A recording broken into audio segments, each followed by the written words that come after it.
లూకాసు వార్త 2వ అధ్యాయము 4-5 వచనాలు. యోసేపు దావీదు వంశములో గోత్రములో పుట్టినవాడు గనుక తనకు భారీగా ప్రదానం చేయబడి గర్భవతి అయి ఉండిన మరియతో కూడా ఆ సంఖ్యలో రాయబడుటకు గలిలయలోని నజరేతు నుండి యూదయలోని బెత్లెహేము అనబడిన దావీదు ఊరికి వెళ్ళిన వారు అక్కడ ఉన్నప్పుడు ఆమె ప్రసవ దినములు నిండిన గనుక ఆమె తన తొలుచూలు కుమారునికని పొత్తుగుడ్డతో చుట్టూ సత్రంలో వారికి స్థలము లేనందున ఆయనను పశువుల తొట్టులో పరుండబెట్టడం. గడిచినటువంటి గత కొద్ది నెలలుగా మనం ఎఫెసీ పత్రిక 6వ అధ్యాయంలో ఉన్నటువంటి సంగతులు నేర్చుకున్నాం.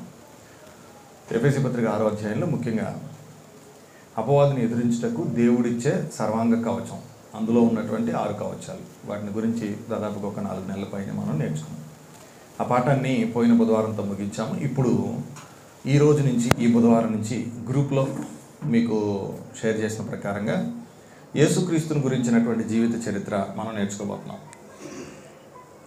దీన్ని కొందరు క్రిస్టియాలజీ అని పిలుస్తారు, క్రైస్టాలజీ. యేసుక్రీస్తు యొక్క దేవత్వాన్ని గురించి, యేసుక్రీస్తుని గురించి, యేసుక్రీస్తు యొక్క జీవితము, ఆయన పని, ఆయన జన్మ, ఆయన మరణం అన్నీ కూడా ఇందులో కవర్ అవుతాయి. సో యేసుక్రీస్తు యొక్క జీవిత చరిత్ర. ఇప్పుడు నన్ను ఒక ప్రశ్న అడగాలి. మీరు ఏమడగాలంటే, ఎవరి గురించి అన్నా చెప్పండి, మేము వింటాం. యేసుక్రీస్తు గురించి చెప్తే మీరు చెప్పేది ఏముంది, అసలు మేము వినేది ఏముంది? మాకు తెలిసే కదా వచ్చాము, యేసుక్రీస్తుని గురించి మాకు తెలియదు ఏముంది? మీరు మత్తయి సువార్త గురించి అంటే చెప్తారా, పర్వాలేదు. మార్కు సువార్త గురించి చెప్తారో, అపోస్తలుడైన పౌలు గురించి చెప్తారో, పేతురు గురించి చెప్తారో, ఎనీ క్యారెక్టర్ గురించి మీరు చెప్పండి. యేసుక్రీస్తుని గురించి ఇంకా మీరు చెప్పడానికి, మేము వినటానికి ఏముంది అని అనుకోవచ్చు అనరా? యేసుక్రీస్తుని గురించి ప్రత్యేకంగా నేర్చుకునేది ఏముంటుంది? యేసుక్రీస్తుని గురించి బైబిల్లో చాలా విషయాలు మేము చిన్నప్పుడు సండే స్కూల్ నుంచి వింటున్నాం కదా, యేసుక్రీస్తుని గురించి మాకు చాలా విషయాలు తెలుసు కదా అని అనుకుంటున్నారేమో. ఒక్కసారి మనం పరిశుద్ధ గ్రంథంలోకి వెళ్ళి ఆ విషయాలు పరిశీలన చేయడానికి ప్రయత్నం చేద్దాం. యేసుక్రీస్తుని గురించి మనకి తెలిసింది ఏంటో, తెలియవలసింది ఏంటో, దేవుడు యేసుక్రీస్తుని గురించి ఏం తెలుసుకోవాలని మనల్ని బట్టి ఆలోచన చేస్తున్నాడో ఒకసారి ఆలోచన చేద్దాం. మత్తయి సువార్త 16వ అధ్యాయంలో ఒక ప్రాముఖ్యమైనటువంటి ఒక ప్రశ్నను మనం చదువుకొని మనం ఈరోజు పాఠంలో ముందుకెళ్దాం. మత్తయి సువార్త 16వ అధ్యాయము 13 నుంచి కొన్ని వచనాలు మనం చదువుకుందాం. మత్తయి సువార్త 16వ అధ్యాయము 13 నుంచి చదువుతున్నాను. నేనే చదువుతాను, జాగ్రత్తగా వినండి. యేసు పిలుపుదైన కైసరే ప్రాంతములకు వచ్చినప్పుడు మనుష్య కుమారుడు ఎవరు అని జనులు చెప్పుకొనుచున్నారని తన శిష్యులను అడిగారు. మత్తయి సువార్త 16వ అధ్యాయం 13 నుంచి 17 వచనాలు మనం చదువుకుంటున్నప్పుడు యేసుక్రీస్తు ప్రభువారే స్వయంగా శిష్యులను ఒక మాట అడుగుతున్నారు. ఏమని అడుగుతున్నారంటే, మనుష్య కుమారుడు ఎవరు అని జనులు చెప్పుకుంటున్నారు అని అడిగాడు. అసలు యేసుక్రీస్తు వారి గురించి మనుషులు ఒక రకంగా అనుకుంటున్నారు, ఆయనతో పాటు ఉన్నవాళ్ళు ఒక రకంగా అనుకుంటున్నారు, ఒక్కొక్కరు ఒక్కొక్క రకంగా అనుకుంటున్నారు. అందుకని డైరెక్ట్గా శిష్యుల్ని అడిగాడు యేసుక్రీస్తు ప్రభువారు. ఏమని అడిగాడంటే, అసలు నన్ను గురించి ప్రజలు ఏమనుకుంటున్నారో నాకు చెప్పండి అని అడిగాడు. నన్ను గురించి, మనుష్య కుమారుడు గురించి జనులు ఏమని చెప్పుకుంటున్నారు అని తన శిష్యుల్ని అడిగాడు. అప్పుడు వాళ్ళు అన్నారు, కొంతమంది అన్నారంట బాప్తిస్మిచ్చి యోహాను అని అన్నారంట, కొంతమంది ఏమో ఏలియా అన్నారంట, మరి కొంతమంది ఏమో ఇర్మియా అన్నారంట, ఇంకా కొంతమంది అన్నారంట ఎవరో కానీ ప్రవక్తల్లో ఒక ఆయన అని చెప్పుకున్నారంట. ఇప్పుడు శిష్యులు పలు ప్రాంతాలకు వెళ్తున్నప్పుడు యేసుప్రభు గురించి, అంటే వారి బోధకుడు గురించి, వారి నాయకుడి గురించి ప్రజలు 10 మంది ఏమనుకుంటున్నారు అనేటువంటి విషయాన్ని వాళ్ళు గ్యాదర్ చేసి చెప్పినటువంటి ఇన్ఫర్మేషన్ ఏంటంటే, అయ్యా నీ గురించి ఇలా అనుకుంటున్నారు వీళ్ళు, నువ్వు బాప్తిస్మిచ్చి యోహానువి అని, నువ్వు ప్రవక్తల్లో ఒకడివి అని, నువ్వు ఏలియావని, నువ్వు ఇర్మియావని, లేదా ఒక ప్రవక్తల్లో ఒకడివని, ఇట్లా అనుకుంటున్నారు. రకరకాలుగా అనుకుంటున్నారు, ఒక్కటిగా మాత్రం అనుకోవట్లేదు. యేసుక్రీస్తుని గురించి ఒకటిగా మాత్రం అనుకోవట్లేదు, రకరకాలుగా అనుకుంటున్నారు. కొంతమంది ఏమో ఒక రకంగా, కొంతమంది ఏమో మరొక రకంగా, రకరకాలుగా అనుకుంటున్నారు. అప్పుడు యేసు ప్రభు శిష్యుల వైపు చూసి పేతురు గారిని ఒక మాట అడిగారు. ఏమని అడిగారు ఒకసారి చూద్దాం, చూడండి. 15వ వచనం చదువుదాం. అందుకైనా మీరైతే నేను ఎవరిని చెప్పుకొనుచున్నారు అని అదిగో ఆ శిష్యులందరినీ కూడా అడిగాడు. అడిగినప్పుడు అందుకు సీమోను పేతురు అంటున్నాడు, నీవు సజీవుడవగు దేవుని కుమారుడవైన క్రీస్తువి అని చెప్పాడు. నీవు సజీవుడవగు దేవుని కుమారుడవైన క్రీస్తువి. ఇక్కడ 2 పాయింట్లు మనం ఆలోచన చేసుకోవాల్సింది ఏంటంటే, ఒకటి ఆయనను క్రీస్తు అని సంబోధించడం, నెక్స్ట్ రెండోది ఆయన దేవుని కుమారుడు అని సంబోధించడం. ఈ 2 విషయాలు ఇక్కడ మనం ముఖ్యంగా నోట్ చేసుకోవాల్సినటువంటి విషయం. యేసు ఎవరు అనేటువంటి విషయంలో ముఖ్యంగా ఇక్కడ రెండు విషయాలు మనం నేర్చుకుంటాం. ఏంటంటే, ఒకటి ఆయన క్రీస్తు అనేటువంటి విషయం నేర్చుకుంటాం. రెండవది ఆయన దేవుని కుమారుడు అనేది నేర్చుకుంటాం. ఎందుకు దేవుని కుమారుడు అంటే, మనం మత్తయి, మార్కు, లూకా, యోహాను 4 సువార్తలు చూస్తే మనకేమర్థం అవుతుందంటే, ఆయన మనిషి కుమారుడుగా సంబోధించారు, తర్వాత దావీదు కుమారుడుగా సంబోధించారు, యోసేపు కుమారుడుగా సంబోధించారు, మరియ కుమారుడుగా సంబోధించారు. మనుషులను బట్టి వాళ్ళు సంబోధించినటువంటి సంబోధనలన్నింటినీ దృష్టిలో పెట్టుకొని సీమోను పేతురు చెప్తున్నటువంటి విషయం ఏంటంటే, ఒకటి, నీవు క్రీస్తువి. ఏ క్రీస్తువు నువ్వు అనంటే, దేవుని కుమారుడు అయినటువంటి క్రీస్తు, సజీవుడైనటువంటి దేవుని కుమారుడు అయినటువంటి క్రీస్తువు అని చెప్పాడు. అప్పుడు యేసుక్రీస్తు వారు ఒక రిప్లై ఇచ్చారు. ఏమని ఇచ్చారు ఒకసారి చూడండి, 17వ వచనంలో. అందుకు యేసు, సీమోను బరయోన, నీవు ధన్యుడవు, పరలోకమందున నా తండ్రి ఈ సంగతి నీకు బయలుపరిచితేనే కానీ నరులు ఈ సంగతి నీకు అంటే నరులు బయలుపరిస్తే ఎలా ఉంటుంది? నరులు బయలుపరిస్తే ఎలా ఉంటుంది అని అంటే, ప్రవక్తల్లో ఒకడని. నరులు బయలుపరిస్తే ఎలా ఉంటుంది? ఇర్మియా అని, ఏలియా అని. నరులు బయలుపరిస్తే ఎలా ఉంటుంది అని అంటే, బాప్తిస్మిచ్చి యోహాను. ఇప్పుడు ఇంకా ఆ రోజుల్లో ఉన్నవాళ్ళు కాబట్టి అలా అనుకున్నారు. ఈ రోజులో ఉన్నవాళ్ళు, మన విజయవాడ వాళ్ళు అయితే ఏమనుకుంటారు తెలిసిన, యేసు ప్రభు ఎవరు అనే ప్రశ్న అడగండి, ఆ 4 మాత్రం చెప్పరు, ఇంకో 4 చెప్తారు. ఏంటి ఆ 4? ఒకటి, ఆయనే పాత నిబంధనలో ఉన్న యెహోవానే వచ్చాడు అని ఒక ఆయన చెప్తాడు. ఇంకొక ఆయన ఏం చెప్తారు, వాళ్ళు ఎరిగినట్లుగా, వాళ్ళకి నచ్చినట్లుగా, వాళ్ళకి తోచినట్లుగా నా అప్పుల బాధలు తీర్చేటువంటి వాడు ఆయన, నాకున్న రుణాలు తీర్చేటువంటి వాడు, నా జబ్బులు తగ్గించేటువంటి వాడు. ఏసు ఎవరు అనంటే నా కోర్టు సమస్యలు తీర్చేటువంటి వాడు. ఏసు ఎవరు అనంటే నా జబ్బు తగ్గించేవాడు. ఏసు ఎవరు అంటే నన్ను పాస్ చేయించేవాడు. ఏసు ఎవరు అనంటే నాకు ప్రమోషన్ ఇప్పించేవాడు. ఏసు ఎవరు అంటే నేను అవసరం వచ్చినప్పుడు ప్రార్థన చేస్తే నాకు దర్శనంగా కనపడి నాకు కావాల్సి నన్ను బలపరిచేటువంటి వాడని ఇప్పుడున్న ప్రజలు రకరకాలుగా చెప్పుకుంటారు. అప్పుడున్నటువంటి వాళ్ళు ఏం చెప్పారంటే, ఏసు ఎవరు అనంటే, ఇదిగో ప్రవక్తల్లో ఒకళ్ళను, ఇర్మియానో, లేకపోతే ఏలియానో, లేకపోతే బాప్తిస్మిచ్చి యోహానో వాళ్ళ పేర్లోనే చెప్పారు. కానీ ఇప్పుడున్న వాళ్ళు అయితే అసలు పూర్తి విరుద్ధంగా చెప్పేటువంటి సందర్భాలు కూడా కనపడతాయి. ఎందుకు ఈ ప్రశ్న వచ్చింది అని అంటే, ఈ ప్రశ్న సాక్షాత్తు యేసుక్రీస్తు ప్రభువారే శిష్యులతో చెప్పినటువంటి, శిష్యులను అడిగినటువంటి ప్రశ్న కాబట్టి ఈ ప్రశ్న చాలా ఇంపార్టెంట్ ప్రశ్న. యేసుక్రీస్తు ఎవరో మనం తెలుసుకోవాలి.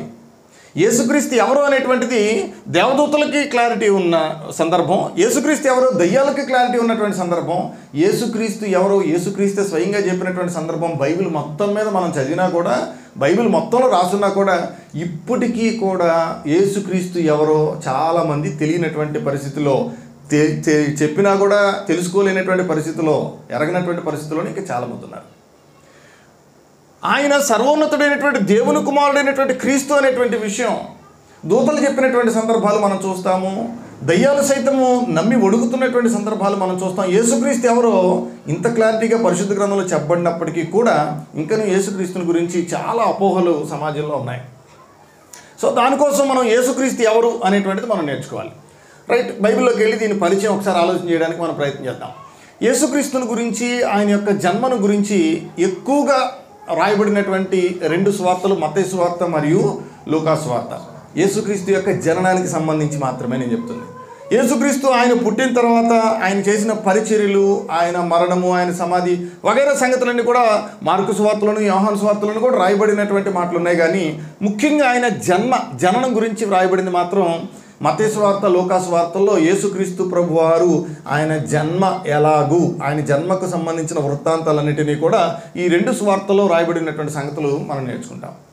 యేసుక్రీస్తు వారు ఆయన పుట్టడానికి ముందు బిఫోర్ క్రైస్ట్ అని, ఆయన పుట్టిన తర్వాత ఏడి, బీసీ ఏడి అనేటువంటిది, క్రీస్తు పూర్వం క్రీస్తు శకం అనేటువంటిది యేసుక్రీస్తు ప్రభువారి యొక్క జన్మను ఉద్దేశించి, దానికి ముందు దాని తర్వాత అనేటువంటిది చరిత్రలో కూడా మనం చాలా విషయాలు మనం ఆలోచించవచ్చు. యేసుక్రీస్తు ఏ రోజు పుట్టారు అనేటువంటిది తేదీ ఎవరికీ తెలియదు. కానీ ఈరోజు చాలామంది మాకు తేదీ తెలుసు అని అనుకుంటున్నారు. చెప్పండి, ఏ తేదీ యేసుప్రభు వారు పుట్టింది? డిసెంబర్ 25వ తారీఖున అని కొంతమంది అంటున్నారు. మీరు మీ ఫోన్లో, స్మార్ట్ ఫోన్లో గూగుల్ ఓపెన్ చేసి దాంట్లో గూగుల్ పేజ్లో యేసుక్రీస్తు పుట్టినరోజు ప్రపంచవ్యాప్తంగా అని కొట్టి చూడండి. డిసెంబర్ 25 అని కాకుండా మిగిలిన డేట్లు ఇంకో 10 డేట్లు కూడా వస్తాయి మీకు. జూలై నెలలో డేట్ వస్తుంది, జూన్ నెలలో డేట్ వస్తుంది, మార్చి నెలలో డేట్ వస్తుంది, ఏప్రిల్ నెలలో డేట్ వస్తుంది. ఒక్కో దేశంలో, ఒక్కొక్క ప్రాంతంలో ఒక్కొక్క రకంగా వాళ్ళకి అనుకూలమైనటువంటి డేట్లను వాళ్ళు ఫిక్స్ చేసుకున్నటువంటి సందర్భాలు మనం చూస్తాం. ముఖ్యంగా మన ఇండియాలోను మరియు పరిసర ప్రాంతాల్లో అయితే డిసెంబర్ 25వ తారీఖుని ఎక్కువగా యేసుక్రీస్తు యొక్క పుట్టినరోజు అని ఆచరిస్తున్నటువంటి విషయాలు మనం చూస్తాం. డిసెంబర్ 25 అనేటువంటి మాట బైబిల్లో మనకి ఎక్కడా కనపడదు. మరి ఎక్కడ కనపడినటువంటి విషయాన్ని ఎందుకు చేస్తున్నారు పుట్టినరోజుగా అంటే వాళ్ళే ప్రశ్నించుకోవాల్సినటువంటి విషయం. యేసుక్రీస్తు వారి యొక్క జన్మకు సంబంధించి చాలా డీటెయిల్డ్ ఇన్ఫర్మేషన్ ఇచ్చినటువంటి వ్యక్తి మత్తయి గారి కంటే కూడా లూకా గారు చాలా డీటెయిల్డ్ ఇన్ఫర్మేషన్ ఇచ్చాడు. లూకా సువార్త మనం ఆలోచన చేస్తే లూకా సువార్తలో యేసుక్రీస్తు వారి యొక్క జన్మకు సంబంధించి అనేకమైనటువంటి సంగతులు మనం అక్కడ నేర్చుకుంటాం. లూకా సువార్త ముందు మనం చదువుకునేటప్పుడు లూకా సువార్తకు సంబంధించిన రచయితను గురించి కూడా మనం నేర్చుకోవాలి. ఎవరు ఈ లూకా సువార్తను రాశారు ఏంటి అనేటువంటిది మనం చూస్తే, లూకా సువార్తను రాసినటువంటి వ్యక్తి లూకా గారు. ఆయన వృత్తి ఏంటి అని అంటే వైద్యుడు. ఆయన వైద్యుడు అయినటువంటి లూకా కొలసి పత్రిక 4:14లో కానీ, 2 తిమోతి పత్రిక 4:11లో కానీ, ఫిలెమోనుకు రాసిన పత్రిక 1:24లో కానీ వైద్యుడైనటువంటి లూకా గారిని గురించి ఆయన ఎవరు ఏంటి అనేటువంటి సంగతులు ఈ 3 రెఫరెన్స్ల్లో లూకా గారిని గురించి వ్రాయబడినటువంటి సంగతులు ఉంటాయి. తర్వాత మీరు వీలున్నప్పుడు మీ ఇంటికి వెళ్ళిన తర్వాత చదవండి. ఎవరు ఈ లూకా గారు అంటే ఆయన ఒక డాక్టర్. ఒక డాక్టర్ మాత్రమే ఒక వ్యక్తి యొక్క జన్మను గురించి, జననాన్ని గురించి డీటెయిల్డ్గా రాయగలడు. ఆయన రాసినటువంటి దాన్ని మనం చాలా క్లియర్గా అర్థం చేసుకునేదానికి అవకాశం ఉంది. ఈయన కేవలం వైద్యుడు మాత్రమే కాదు, ఈయన రచయిత, పుస్తకాలు రాసినటువంటి వ్యక్తి. పరిశుద్ధ గ్రంథంలో ఉన్న 66 పుస్తకాల్లో 2 పుస్తకాలు రాశాడు ఈ లూకా గారు. ఏంటి ఆ 2 పుస్తకాలు అంటే, ఒకటి లూకా సువార్త రాశాడు, అలాగే రెండవది అపోస్తుల కార్యాల గ్రంథం రాశాడు. ఈ 2 పుస్తకాల రచయిత ఈ లూకా గారు. లూకా సువార్త రాశాడు, అపోస్తుల కార్యాలు రాశాడు. మీకు ఒక విషయం చెప్పనా, ఈయన యూదుడు కాదు, ఈయన అన్యుడు. పరిశుద్ధ గ్రంథం మొత్తం మీద క్రొత్త నిబంధనలో అన్యులు రాసిన పుస్తకాలు ఏమైనా ఉన్నాయనంటే ఇదిగో ఈయన మాత్రమే అన్యుడు. మిగిలిన వాళ్ళందరూ యూదులు. వాటికి సంబంధించినటువంటి సందర్భాలు అయితే అన్యుడిగా ఉండి ఉత్తరం రాసిన, అన్యుడిగా ఉండి పుస్తకాలు రాసినటువంటి వ్యక్తిగా ఎవరైనా ఉన్నారు అని అంటే అది కేవలం లూకా గారికి మాత్రమే దేవుడు ఆధిక్యతను ఇచ్చాడు అనేటువంటిది మనం చూస్తాం. ఈయన పౌలుతో పాటు కలిసి జతపనివాడిగా పనిచేశాడనేది ఈ 3 రెఫరెన్స్లు చదివితే కూడా మనకు అర్థమవుతుంది. ఈయన 2 పుస్తకాలు రాశాడని, లూకా సువార్త, అపోస్తుల కార్యాలు రాశాడు అనేటువంటిది మనం చూస్తాం. ఈ చాలామంది చెప్పేటువంటి విషయం ఏంటంటే లూకా సువార్త అనేటువంటిది పార్ట్ 1, అపోస్తుల కార్యాలు అనేది పార్ట్ 2. ఈ 2 వాల్యూమ్స్ లాంటివి అనమాట. మొదటి భాగము, రెండవ భాగంగా చాలామంది అనుకుంటారు. ఎందుకంటే ఇక్కడ ప్రారంభమైనటువంటి యేసుక్రీస్తు వారి యొక్క జీవిత చరిత్ర ఇక్కడ నుంచి మరలా అపోస్తుల కార్యాలతో కంటిన్యూషన్ అవుతూ ఆయన ఈ 2 పుస్తకాలు కూడా రాశాడు. 2 వాల్యూమ్స్ లాంటివి 2 పుస్తకాలు. వాస్తవంగా చెప్పాలంటే ఈ 2 కూడా ఒకటే రచన. రాసిన వ్యక్తి ఒకటే, రాసిన ఉద్దేశం ఒకటే. ఈ 2 కూడా 2 వాల్యూమ్స్గా రాయబడ్డాయి అని చాలామంది విశ్వసిస్తారు. మీకు ఒక ఇంట్రెస్టింగ్ న్యూస్ చెప్తాను. అదేంటంటే క్రొత్త నిబంధనలో ఉన్న పుస్తకాలలో, క్రొత్త నిబంధనలో ఉన్న మెటీరియల్లో, అంటే ఇదిగోండి మత్తయి సువార్త మొదలుకొని, ఇదిగోండి నేను ఇట్లా పట్టుకున్నాను చూడండి, మత్తయి సువార్త నుంచి ప్రకటన గ్రంథం వరకు, ఇక్కడి నుంచి ఇక్కడ వరకు, మత్తయి సువార్త 1వ అధ్యాయం నుంచి ప్రకటన గ్రంథం చివరి అధ్యాయం వరకు ఉన్న ఇంత పోర్షన్లో పావలా కంటే ఎక్కువ పోర్షన్ లూకా గారు రాశారు. ఇది అక్కడ చాలా ఆసక్తికరమైనటువంటి విషయం.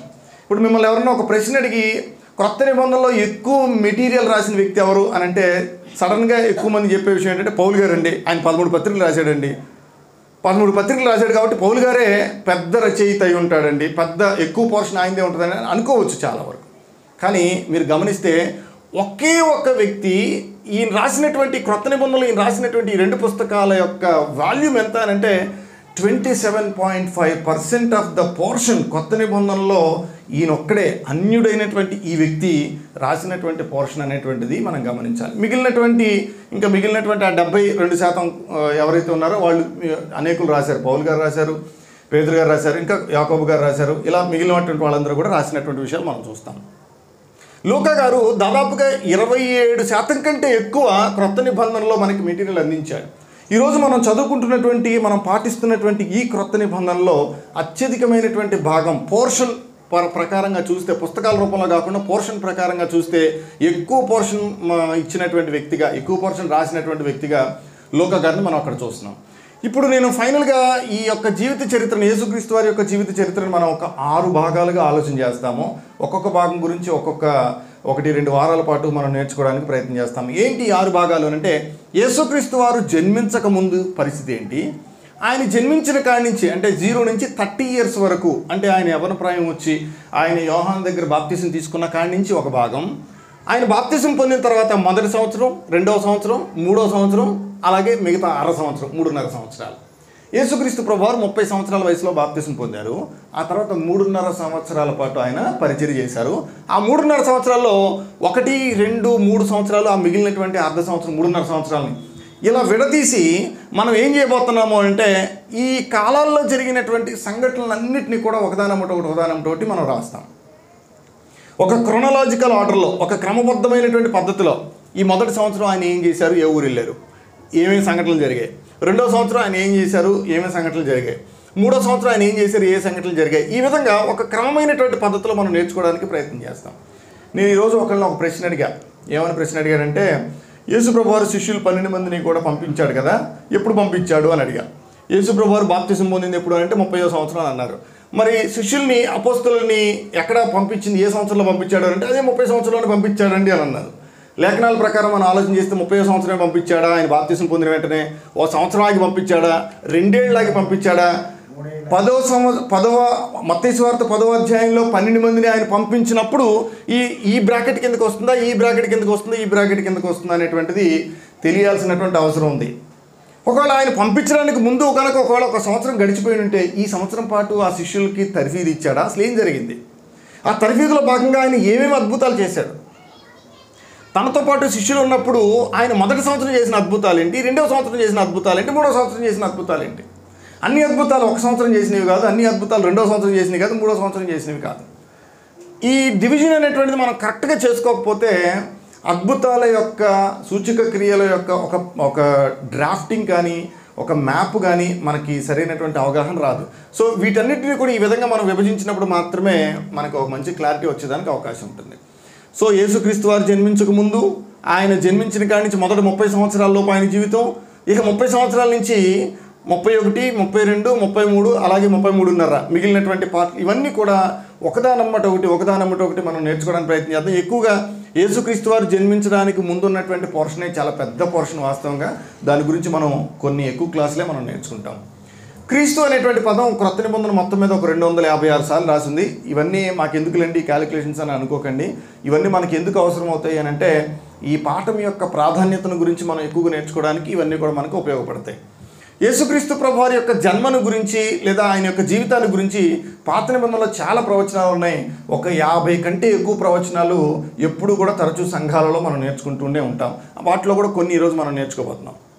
ఆయన బెత్లెహేములో జన్మిస్తాడని, ఆయన వడ్రంగి వాడిగా లేదంటే వడ్రంగి వాని యొక్క కుటుంబంలో ఆయన జీవిస్తాడనేటువంటి విషయాలు మార్కు సువార్త 6:3లో వగైరా సంగతులన్నింటినీ కూడా మనం నేర్చుకుంటాం. సో దీనికి సంబంధించి కొన్ని విషయాలు యేసుక్రీస్తు ప్రభువారి గురించి మనం ఎందుకు నేర్చుకోవాలనే దానికి సంబంధించి కొన్ని విషయాలు ఇప్పుడు నేర్చుకుందాం. చూడండి, పేతురు గారు రాసినటువంటి మొదటి పత్రిక 2వ అధ్యాయం, అందరూ తీయండి. పేతురు గారు రాసినటువంటి మొదటి పత్రిక 2వ అధ్యాయము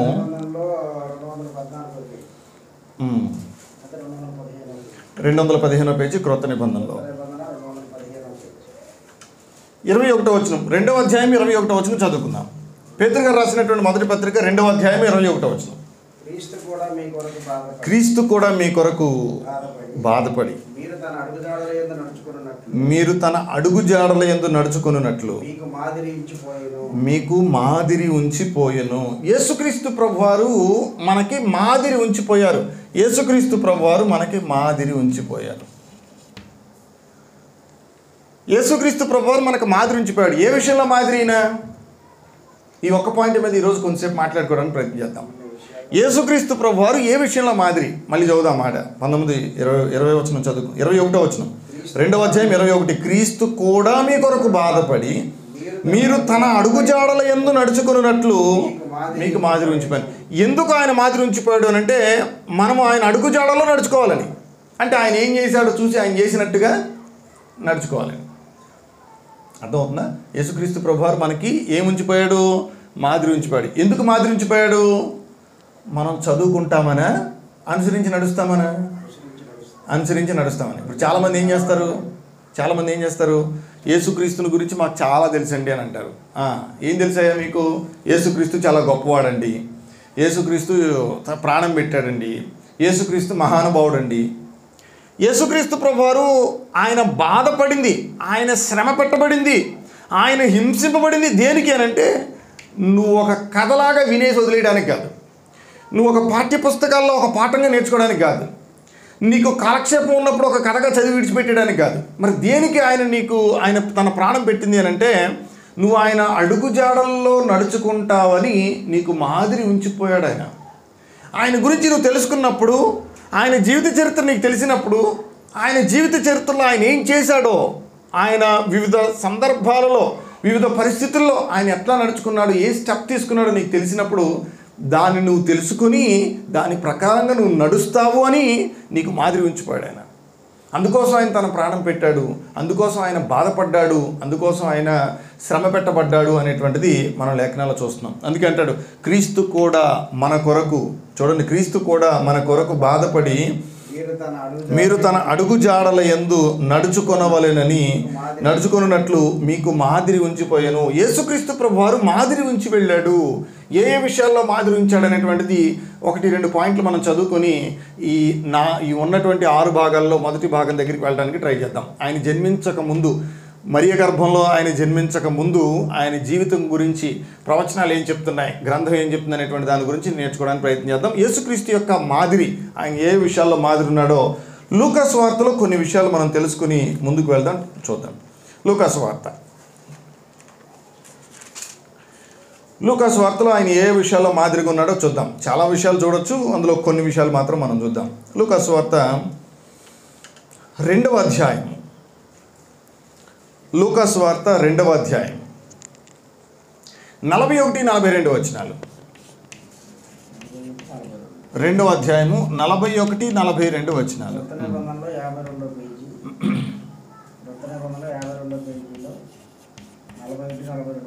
పస్కా పండుగప్పుడు ఆయన తల్లిదండ్రులు ఏటేటా యెరూషలేమునకు వెళ్ళుచుండేవారు. పస్కా పండుగప్పుడు ఆయన తల్లిదండ్రులు ఏటేటా యెరూషలేమునకు వెళ్ళుచుండేవారు. ఆయన 12 ఏళ్ల వాడై ఉన్నప్పుడు ఆ పండుగను ఆచరించుటకై వాడుక చొప్పున వారు యెరూషలేమునకు వెళ్ళిరి.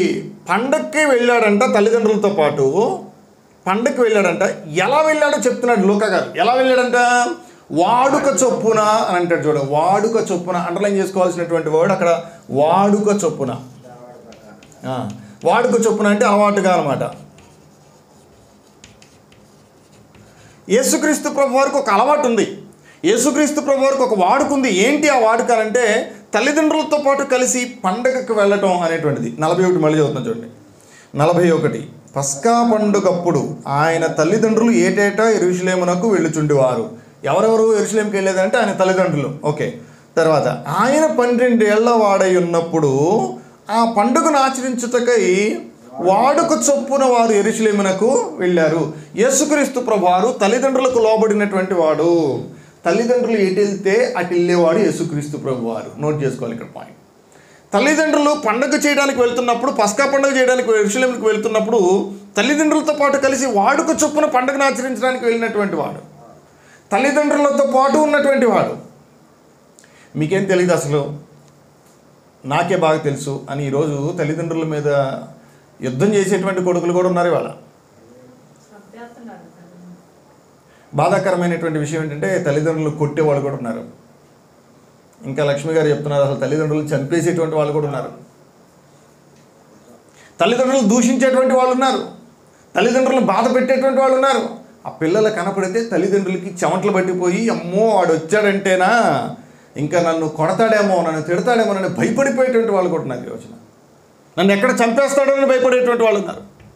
యేసుక్రీస్తు ప్రభువారు వాడుక చొప్పున పండగ ఆచరించడానికి యెరూషలేముకు వెళ్ళినటువంటి సందర్భం మనం చూస్తాం. ఆయన వాడుక చొప్పున అనేటువంటిది చాలా ఇంపార్టెంట్ విషయం. ఆయనకి అది ఒక అలవాటుగా ఉన్నటువంటి విషయాలు మనం చూస్తాం. ఇంకా అదే అధ్యాయంలో మరికొన్ని విషయాలు కూడా చూద్దాం. చూడండి, 45-46 వచనాలు చదువుకుందాం. 45-46 వచనాలు. ఆయన కనబడనందున ఆయనను వెదకుచు యెరూషలేమునకు తిరిగి వచ్చిరి. 3 దినములైన తర్వాత ఆయన దేవాలయంలో బోధకుల మధ్య కూర్చుండి వారి మాటలను ఆలకించుచు వారిని ప్రశ్నలు అడుగుతున్నాడు. లూకా సువార్త 2వ అధ్యాయం 46 వచనం చదువుకున్నాం. ఇందులో ఇక్కడ మనం కొన్ని పాయింట్స్ నోట్ చేసుకోవాలి. ఏంటి ఆ పాయింట్స్ చూద్దాం. 46 వచనం చూద్దాం. 3 దినములైన తర్వాత ఆయన దేవాలయంలో బోధకుల మధ్య కూర్చున్నాడు. 1 బోధకుల మధ్య కూర్చోవడం, 2 ఏం చేస్తున్నాడు కూర్చొని, 2 కూర్చొని ఆలకించడం, 3 ఏం చేస్తున్నాడు? వారిని ప్రశ్నలు అడుగుతున్నాడు. వారిని ప్రశ్నించడం.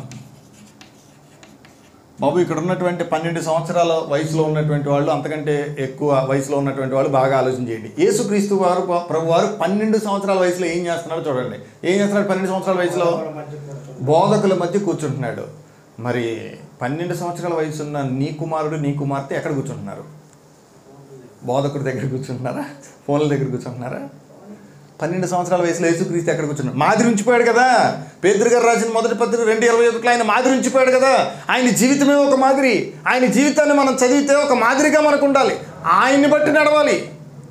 నేను ఆయన్ని బట్టి నడుస్తా, ఈయన్ని బట్టి నడుస్తా, వాడిని లాగా అవసరం లేదు. యేసుక్రీస్తు ప్రభువారిలాగా మనం ఉండాలి. అందుకోసం ఆయన ప్రాణం పెట్టాడు. క్రీస్తు శ్రమపడింది దేనికంటే, బాధపడింది దేనికి అని అంటే మనం ఆయన అడుగుజాడలో నడుస్తాము అని. ఆయన ఎలా నడిచాడో అలా నడుద్దామని.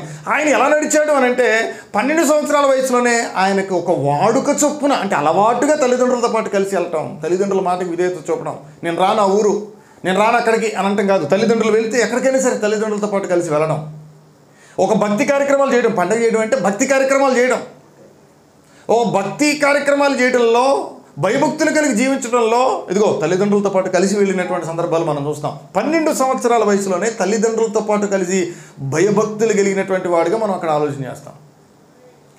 పండగ చేయడానికి వాళ్ళతో పాటు కలిసి వెళ్ళాడు. అదే 12వ సంవత్సరంలో ఆయన చేసినటువంటి మరొక పని ఏంటంటే బోధకుల మధ్య కూర్చున్నాడు. సరదాగా వెళ్ళి కూర్చోాలా. మరి ఏం చేయడానికి కూర్చున్నాడు?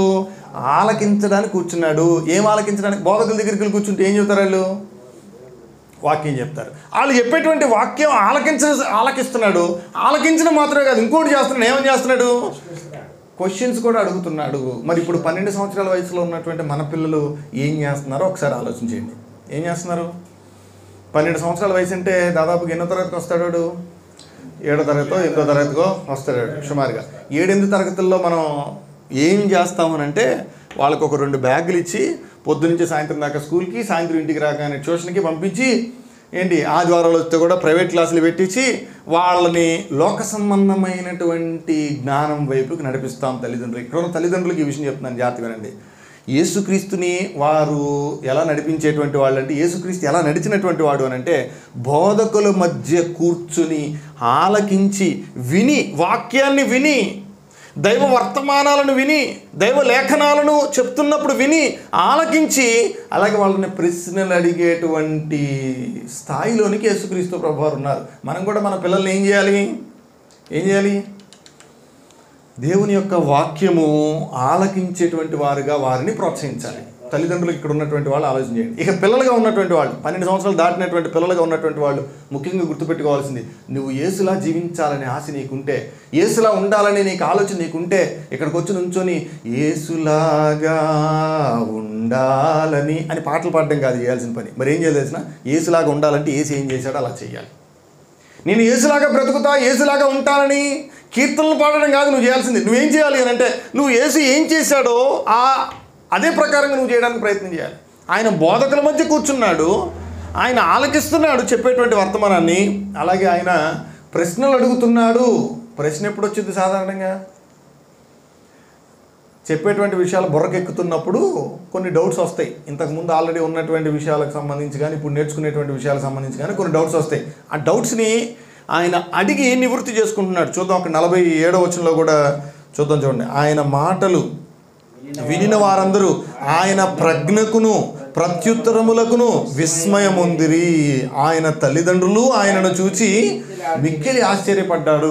యేసుక్రీస్తు ప్రభువారు ఎంత మాదిరి చూపిస్తున్నారో మనం ఇక్కడ ఈ వచనాల్లో కూడా మనం ఆలోచన చేస్తాం. మనం కూడా ఏం చేయాలి అని అంటే బోధకులు చెప్పేటువంటి మాటలు మనం ఆలకించాలి.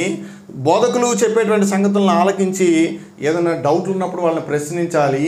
బైబిల్ ప్రకారంగా నడుచుకోవడానికి మనం ప్రయత్నం చేయాలి. పైగా యేసుక్రీస్తు వారు అక్కడ ఒక మాట అన్నాడు. ఏమన్నాడు చూడండి, 49వ వచనంలో, అయ్యా నేను మిమ్మల్ని ఎతుకుతున్నాము అని చెప్పేసి 48వ వచనంలో వాళ్ళ అమ్మ చెప్పినప్పుడు వాళ్ళ అమ్మకి ఆన్సర్ ఇస్తున్నాడు. చూడండి 49వ వచనంలో, ఆయన మీరేలా నన్ను వెతుకుచుంటిరి, నేను నా తండ్రి పనుల మీద నుండవలెనని మీరు ఎరుగరా. అంటే 12 సంవత్సరాల వయసులోనే ఆయనకు ఒక క్లారిటీ ఉంది. ఏంటి ఆ క్లారిటీ అంటే తండ్రి పని మీద నేను ఉండాలి అని. తండ్రి పని మీద ఉండాలి, చాలా ఇంపార్టెంట్ విషయం అండి ఇది. తండ్రి పని మీద ఉండాలి. లూకాసు వార్త 2వ అధ్యాయము 40, తండ్రి పని మీద ఉండడం. ఎందుకు నేను ఈ పాయింట్ ఇక్కడ రాస్తున్నానంటే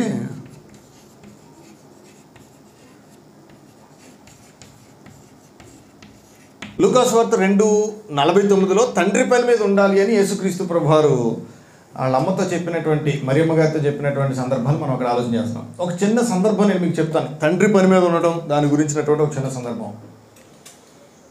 మొన్న యూట్యూబ్లో ఒక చిన్న వీడియో చూశాను నేను.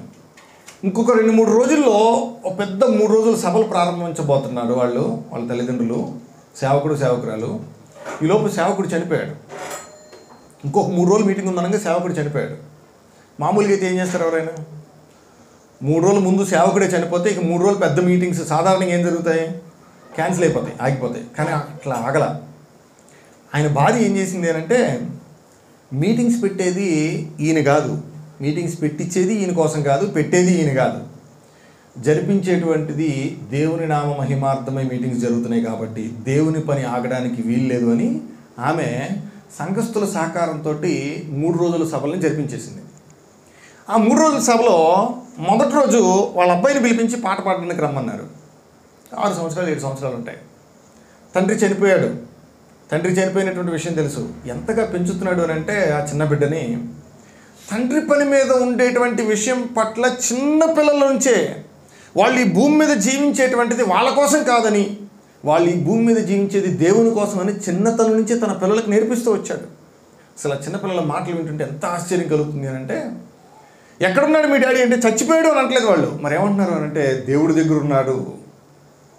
ఇప్పుడు మీరు ఏం చేస్తారు అని అంటే, నా తండ్రి విడిచిపెట్టిన పని ఏదైతే ఉందో ఆ పనిని మేము కొనసాగిస్తామని అంటున్నాడు. 6-7 సంవత్సరాలు బుడ్డవాడు. వాడికి ఏమి నేర్పించారు చెప్పండి తల్లిదండ్రులు? ఇక్కడున్న తల్లిదండ్రులు మీరు బాగా గుర్తుపెట్టుకోండి, మీ పిల్లలకు అదే నేర్పిస్తున్నారా? వాడుక చొప్పున భక్తి కార్యక్రమాల కొరకు తన కుమారుడైనటువంటి యేసుప్రభు వారిని మరియా యోసేపులు ఎలా తీసుకెళ్లారో అలాగ మనం కూడా తీసుకెళ్లేటువంటి వారుగా ఉన్నామా తల్లిదండ్రులుగా? అలాగే పిల్లలుగా మనం కూడా తల్లిదండ్రులతో పాటు కలిసి వెళ్ళేటువంటి వారుగా ఉన్నామా ఆలోచన చేయాలి. బోధకుల మధ్య కూర్చొని వారు చెప్పేటువంటి మాటలు ఆలకించి వాళ్ళని ప్రశ్నించేటువంటి ఆలోచనలతోటి మన యొక్క సామర్థ్యం వెళ్తుందా లేదా అనేటువంటిది కూడా ఆలోచన చేయాలి. ఇంకొక విషయం మనం చూస్తాము, తండ్రి పని మీద మనం ఉండాలి అనేటువంటి విషయం మనం అందరం కూడా గుర్తిరగాలి. ఈ భూమి మీద మనం జీవించేది మన కోసం కాదని, మనం జీవించేది మన కోసం ప్రాణం పెట్టినటువంటి వాని కోసం మనం జీవించాలి అని, మనకున్నటువంటి జీవిత కాలం అంతా కూడా మన ప్రభువు కోసం మనం జీవించాలి అనేటువంటిది లేఖనాల్లో, మనం పత్రికల్లో కూడా పౌలు గారు చెప్పినటువంటి మాటల్లోనూ పత్రికల్లోనూ కూడా మనం ఆలోచన చేయాలి. తండ్రిగా మనం తల్లిదండ్రులుగా మనం చేయాల్సినటువంటి పనులు ఏంటంటే, మన పిల్లలకి ఈ భూమి మీద మన జీవితం శాశ్వతం కాదని తండ్రి పని మీద మనం ఉండాలనేటువంటిది తల్లిదండ్రులుగా మనం నేర్పించాలి. పిల్లలు కూడా ఏం నేర్చుకోవాలి అని అంటే, యేసుక్రీస్తు ప్రభువారు 12 సంవత్సరాల వయసులోనే తండ్రి పని మీద ఉండాలనే క్లారిటీ ఎలా ఉందో అలాగే ఇక్కడ ఉన్నటువంటి యవనస్తులకి కూడా ఒక క్లారిటీ ఉండాలి. నేను తండ్రి పని చెయ్యాలి. తల్లిదండ్రులు దీనికి రివర్స్లో నేర్పిస్తారు, పిల్లలు కూడా దీనికి రివర్స్లో నేర్చుకుంటున్నారు. ఏంటో తెలుసా? నేను ఎందుకు ఈ పాయింట్ ఇక్కడ సెపరేట్గా రాశానంటే, తల్లిదండ్రులు 12 సంవత్సరాల వయసులో పిల్లలకి ఏం బోధిస్తారంటే, నువ్వు ఐఏఎస్ అవ్వాలి, నువ్వు డాక్టర్ అవ్వాలి, నువ్వు కలెక్టర్ అవ్వాలి, నువ్వు ఇంజనీర్ అవ్వాలి, నువ్వు పలానా ఉద్యోగస్తుడు అవ్వాలి, నువ్వు గ్రూప్స్ రాయాలి, నువ్వు గవర్నమెంట్ ఉద్యోగస్తుడు అవ్వాలని 12 సంవత్సరాల వయసు నుంచి వాళ్ళకి నేర్పించడం మొదలు పెడతారు. నువ్వు ఏ సెట్ రాయాలి, నువ్వు ఎన్ని మార్కులు తెచ్చుకోవాలి, నీకు ఎన్ని మార్కులు వస్తే నువ్వు ఎలాగ నీ భవిష్యత్తు ఎలా ఉంటుంది, ఇది నేర్పిస్తారు తల్లిదండ్రులు. అంటే భౌతిక సంబంధమైన లోక సంబంధమైన నేర్పిస్తారు. పిల్లలు కూడా ఎట్లా ఉన్నారు అని అంటే, ఇదిగో నేను పెద్ద అయిన తర్వాత ఇదిగో నేను డాక్టర్ని అవుతాను, నేను లాయర్ని అవుతాను, నేను ఇంజనీర్ అవుతానని సుమారుగా 12 సంవత్సరాలు 13 సంవత్సరాల వయసులో వాళ్ళు కూడా ఆలోచించడం మొదలు పెడతారు. మనం నేర్పించాల్సింది, వాళ్ళు నేర్చుకోవాల్సింది ఏంటంటే, మనము తండ్రి పని మీద ఉండాలి. నువ్వు ఏ చదువు అన్నా చదువుకో, నువ్వే ఉద్యోగం అన్నా చేసుకో, కానీ ఈ పనిని మాత్రం మర్చిపోకూడదు, ఈ పనిని విడిచిపెట్టకూడదు. బాధాకరమైన విషయం ఏంటంటే, కొంతమంది సేవకుల పిల్లలే తండ్రి పనిని విడిచిపెట్టేసి ఏ పని చేస్తున్నారు అని అంటే, వాళ్ళ భౌతిక సంబంధమైనటువంటి పనుల మీదే 365 రోజులు గడుపుతూ పూర్తిగా తండ్రి పనిని విడిచిపెట్టేసినటువంటి బోధకుల పిల్లలు ఉన్నారు, విశ్వాసుల పిల్లలు ఉన్నారు. మరి ఆ బోధకులు వాళ్ళ పిల్లలకి ఏం నేర్పించారు, విశ్వాసులు వాళ్ళ పిల్లలకి ఏం నేర్పించారు? మనం అందరం కూడా బ్రతకాల్సింది, మనం అందరం కూడా జీవించాల్సింది ఎవరి పని మీదో మనం వాక్యం ఇంత క్లియర్గా చెప్తున్నా కూడా మనం నేర్చుకోకపోతే దానివల్ల ప్రయోజనం ఉండదు. యేసుక్రీస్తు ప్రభువారు మనకు మాదిరి ఉంచిపోయాడు. మనము తండ్రి పని మీద ఉండాలి, మనం మన పిల్లలకి అదే నేర్పించాలి. మనము మన తండ్రి పని మీద ఉండాలి అనేటువంటి విషయం, మనం మన ప్రభు యొక్క పనిని కొనసాగించాలి అనేటువంటి విషయం మనం మన పిల్లలకి నేర్పించాలి. ఒకవేళ పిల్లలుగా మనం ఉన్నట్లయితే దాన్ని మనం కొనసాగించాలి. ఇంకా అదే అధ్యాయంలో ఒకటి 2 పాయింట్లు మనం నోట్ చేసుకోవచ్చు. చూద్దాం, చూడండి. 50-51 వచనాలు కూడా చదువుతున్నాం చూడండి. అయితే ఆయన తమతో చెప్పిన మాట వారు గ్రహించలేదు. అంతటా ఆయన వారితో కూడా బయలుదేరి నజరేతునకు వచ్చి వారికి లోబడి ఉండెను. 51 వచనం రాస్తున్నాను నేను. లోకాసు వార్త 2వ అధ్యాయం 51వ వచనంలో. నేను లోకాలోనే ఎందుకు తీసుకుంటున్నాను అని అంటే ఈయన రాసేటువంటి విషయాలన్నీ కూడా చాలా ప్రత్యేకంగా ఉంటాయి. దాని గురించి మనం ఆలోచన చేద్దాం. లోకాసు వార్త 2:51లో మనం చూస్తున్నాము. ఏమని రాస్తున్నాడు అంటే తల్లిదండ్రులకు లోబడి ఉన్నాడు.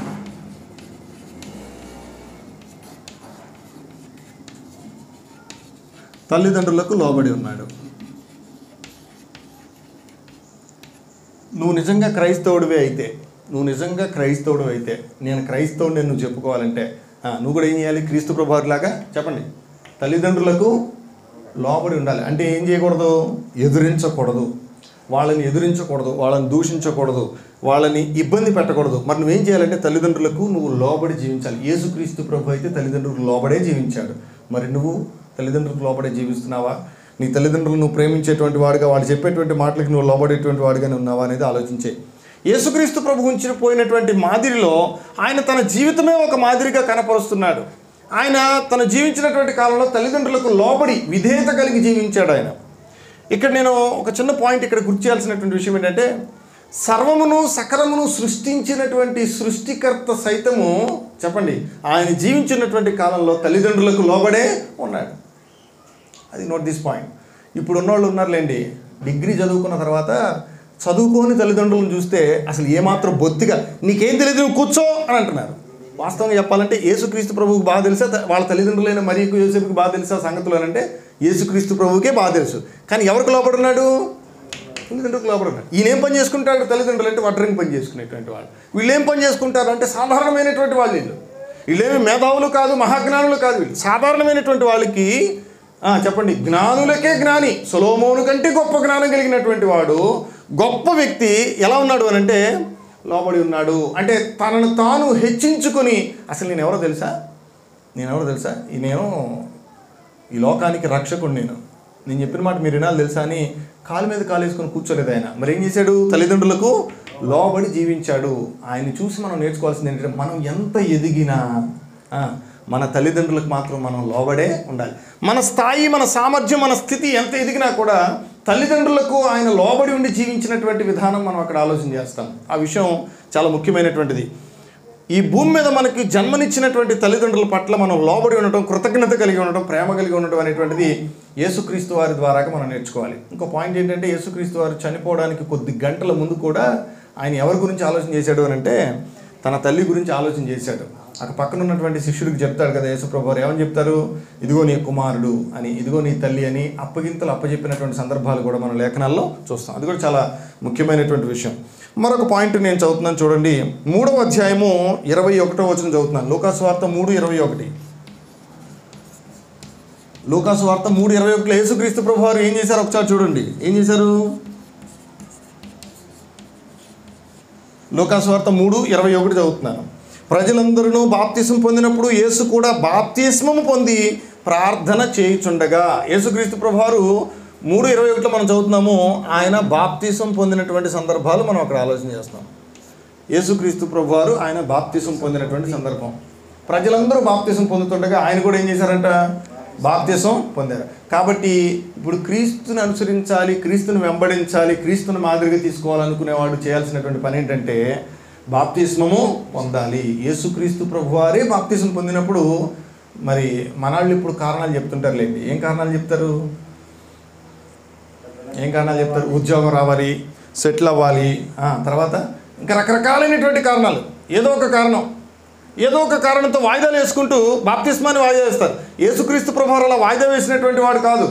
యేసుక్రీస్తు ప్రభువారు ఆయన 30 సంవత్సరాల వయసులో ఆయన బాప్తిస్మము పొందాడు. ప్రజలందరూ బాప్తిస్మం పొందుతుండగా యేసు కూడా బాప్తిస్మం పొందాడు.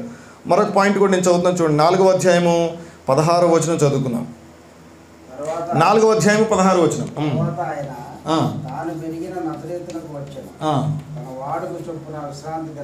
వాడుక చొప్పున సమాజ మందిరంలోకి వెళ్ళి చదువుటకై నిలుచుండగా ప్రవక్త అయిన యెషయా గ్రంథం ఆయన చేతి తీయబడెను.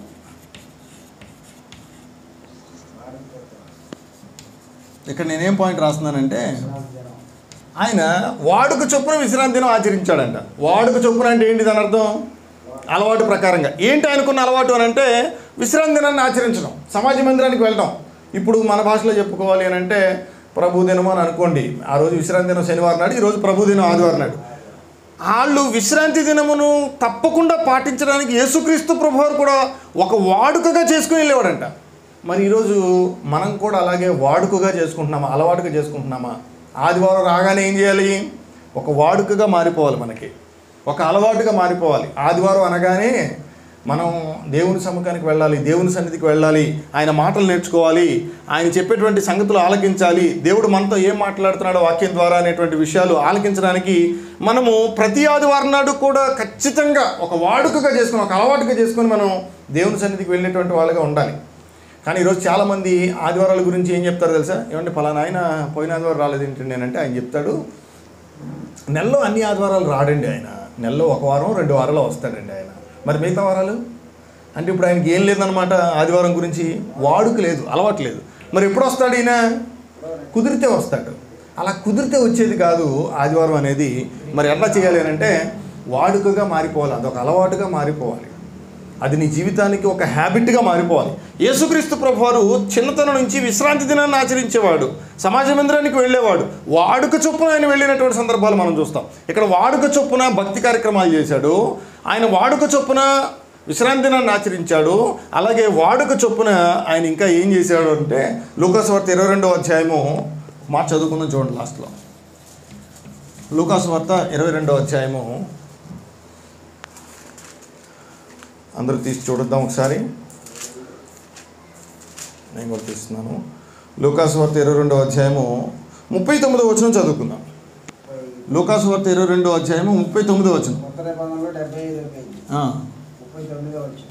తర్వాత ఆయన బయలుదేరి తన వాడుక చొప్పున ఒలీవ కొండకు వెళ్ళగా శిష్యులను ఆయన వెంట వెళ్ళిరి. ఆ చోటు చేరి ఆయన వారితోటి ఏం చేస్తున్నాడు? శోధనలో ప్రవేశించకుండాలంటే మీరు ప్రార్థన చెయ్యండి అని చెప్తున్నాడు. అంటే ఇప్పుడు వాడుక చొప్పున ఆయన ఎక్కడికి వెళ్ళాడు? ఒలీవ కొండకి వెళ్ళాడు. దేనికి? ప్రార్థన చేయడానికి వెళ్ళాడు. అంటే ఇప్పుడు ఆయనకి ప్రార్థన చేసేటటువంటిది ఒక అలవాటుగా మారిపోయింది.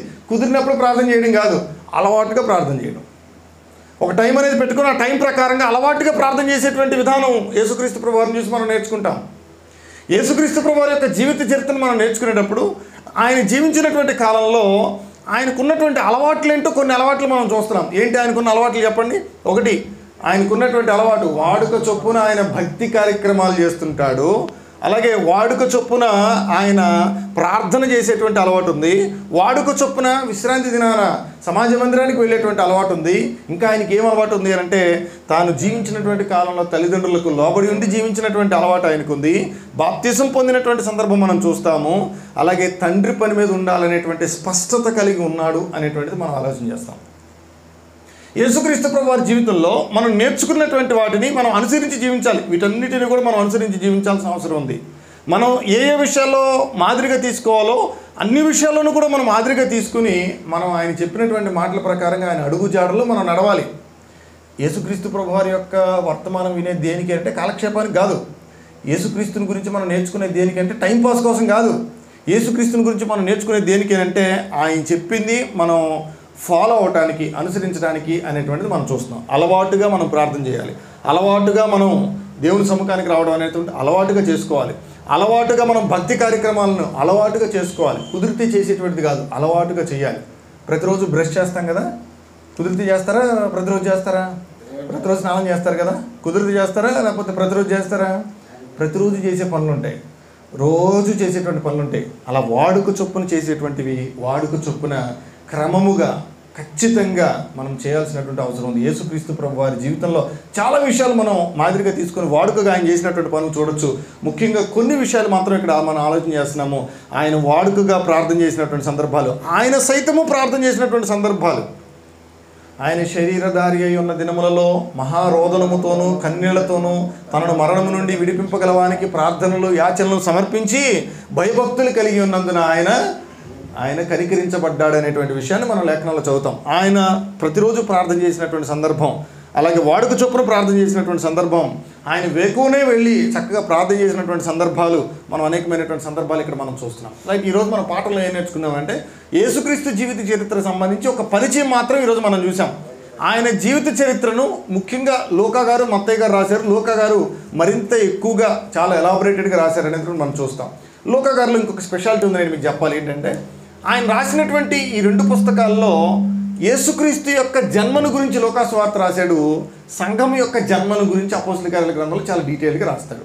సంఘం ఎలా పుట్టింది అనేది చెప్పాలి అని అంటే అపోస్తల కార్యాలకు వెళ్ళాలి. యేసుక్రీస్తు ఎలా పుట్టారు అనేది తెలుసుకోవాలి అని అంటే లూకా సువార్తకి వెళ్ళాలి. పుట్టుక, జననం గురించి, యేసుక్రీస్తు వారి యొక్క జననము, సంఘం యొక్క జననం, ఈ రెండింటిని గురించి చాలా డీటెయిల్డ్గా లూకా గారు రాసినటువంటి సందర్భాలు మనం ఇక్కడ ఆలోచన చేస్తాం. లూకా గారే చెప్పినటువంటి మాటల్లో ఆయన మాదిరికరమైనటువంటి విషయాలు ఏంటో, ఆయన జీవితంలో ఆయన అనుసరించినటువంటి విషయాలేంటో మనం చూస్తూ ఉన్నాము. ఆయన చేసినటువంటి పనులకు మనం నేర్చుకోవడం మాత్రమే కాదు, ఆ ప్రకారంగా మనం జీవించడానికి ప్రయత్నం చేయాలి. కేవలము వాక్యం వినడానికి మాత్రమే కాదు, కానీ వాక్యాన్ని అనుసరించడానికి. బైబిల్లో ఇలా రాయబడింది ఏంటి అని అంటే, మీరు వాక్యమును వినువారు మాత్రమై ఉంటే మిమ్మల్ని మీరు ఏం చేసుకుంటారు?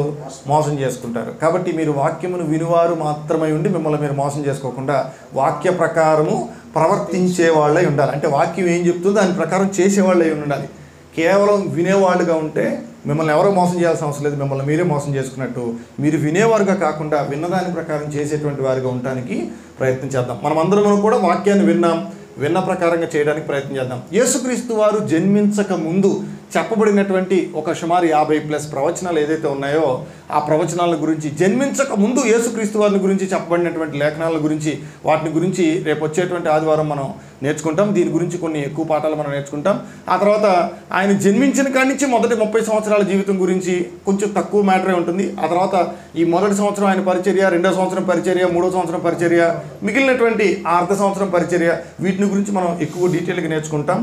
ఏ సంవత్సరం ఆయన ఏం అద్భుతాలు చేశాడు, ఏ సంవత్సరం ఆయన ఏ ఊరు వెళ్ళాడు, ఏ సంవత్సరం ఆయన ఏం పని చేశాడు, ఏమేమి వర్క్ అసైన్ చేశాడు, ఎవరెవరికి ఎట్లా జరిగింది ఏంటి అనేటువంటిది డీటెయిల్డ్గా ఆయన చనిపోయి సమాధి చేయబడే పునరుద్ధరణ అయ్యేంత వరకు జరిగినటువంటి విషయాలన్నీ కూడా యేసుక్రీస్తు యొక్క జీవిత చరిత్ర గురించి మనం నేర్చుకుంటాం. రేపు వచ్చేటప్పుడు మనం యేసుక్రీస్తు వారి యొక్క జన్మించడానికి ముందు, మరియ గర్భంలో ఆయన జన్మించడానికి ముందు ఉన్నటువంటి సంగతులు, పాత నిబంధనలో ఆయన గురించి చెప్పబడినటువంటి లేఖనాల గురించి నేర్చుకోవడానికి ప్రయత్నం చేద్దాం. శ్రద్ధగా సహకరించిన మీ అందరికీ నా హృదయపూర్వక వందనాలు తెలియజేస్తున్నాను.